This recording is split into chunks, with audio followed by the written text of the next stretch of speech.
Cabin mate 24 hours study hall and work space mobile app download చేసుకుని ఇప్పుడే మీ cabin book చేసుకోండి.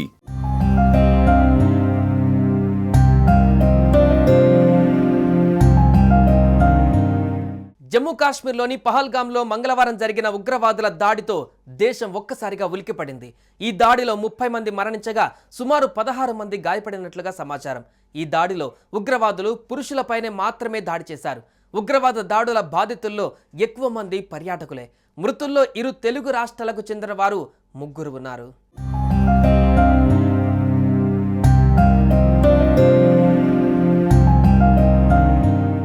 ఉగ్రవాద దాడిలో మరణించిన వ్యక్తులలో 2 ఆంధ్రప్రదేశ్కు చెందినవారు, ఒకరు విశాఖ వాసి రిటైర్డ్ ఉద్యోగి చంద్రమౌళి కాగా మరొకరు నెల్లూరుకు చెందిన మధుసూదన్లు ఉన్నారు.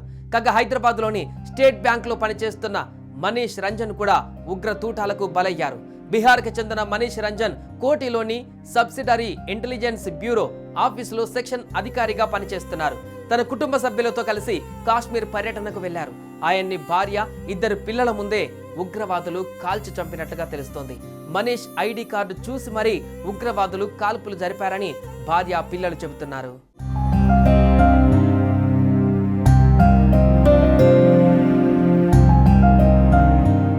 పహల్గామ్ ఉగ్రదాడిలో నెల్లూరు జిల్లా వాసి ప్రాణాలు కోల్పోయారు. ఆయనను కావలికి చెందిన మధుసూదన రావుగా గుర్తించారు. బెంగళూరులో సాఫ్ట్వేర్ ఇంజనీర్గా ఆయన పనిచేస్తున్నారు. ఆయన కుటుంబం ఇక్కడే స్థిరపడింది. పహల్గామ్లో విహారయాత్రకు వెళ్ళగా మంగళవారం జరిగిన ఉగ్రదాడిలో మధుసూదన రావు మృతి చెందారు. దీంతో ఆయన కుటుంబం పహల్గామ్ బయలుదేరి వెళ్ళింది.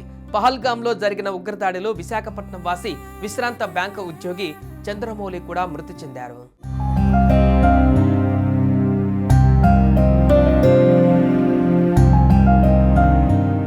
ఈ ఘటనలో విశాఖవాసి చంద్రమౌళిని ముష్కరులు దారుణంగా హత్య చేసినట్టుగా తెలిసింది.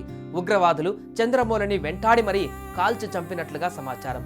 కాశ్మీర్ అందాలను, చల్లని ఆ మంచు సోయగాలను చూద్దామని వేసవిలో ట్రిప్ ప్లాన్ చేసుకుంది ఆ కుటుంబం. 60 దాటిన వయసులో సమ్మర్ వెకేషన్ ప్లాన్ చేసుకుని కాశ్మీర్కు బయలుదేరారు. 3 జంటలు ఈ నెల 18న బయలుదేరారు. అక్కడికి వెళ్లిన తర్వాత వారికి విధి ఇంకొకలా విషాదం పలకరించింది. అంతలోనే పెహల్గామ్లో విశాఖవాసి చంద్రమౌళిని కాల్చి చంపారు ముష్కరులు. పారిపోతున్న వెంటాడి కాల్ చేసినట్లుగా సమాచారం అందుకున్నారు పోలీసులు. చంపొద్దని వేడుకున్న మోడీకి చెప్పుకోండంటూ విచక్షణ రహితంగా కాల్పులు జరిపారు. చంద్రమౌళి మృతదేహాన్ని గుర్తించిన తోడబుట్టిన చెల్లెలు, భార్య, కుటుంబ సభ్యులు రోధిస్తున్నారు. వేసవిలో విహారయాత్రకు బయలుదేరిన ఆ కుటుంబ సభ్యులకు ఈ విధంగా విషాదం మిగిలింది.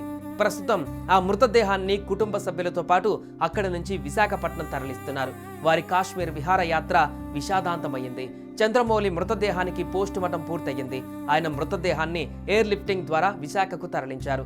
దీంతో చంద్రమౌళి కుటుంబ సభ్యులలో విషాదం అలుముకుంది.